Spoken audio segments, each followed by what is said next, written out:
Blend হয়ে যাচ্ছিল, যেটা খুবই ভালো। আমি আজকে কোনো প্ল্যান করে বসিনি যে আমি কি করব, কি পেইন্ট করব। আমি জাস্ট প্ল্যান ছাড়া বসে যাই এবং যখন যা মাথায় আসে তাই করে ফেলি। তো মনে হচ্ছিল যে আজকের আকাশটা খুব সুন্দর। তো আকাশ রিলেটেড কিছু করি। পরে হচ্ছে করতে, করতে বৃষ্টি টাইপ কিছু করলাম।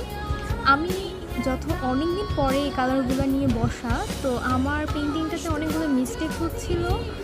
কারণ একটা জিনিসের চর্চা না থাকলে দেখা যায় যে ভুলে যাই আস্তে, আস্তে।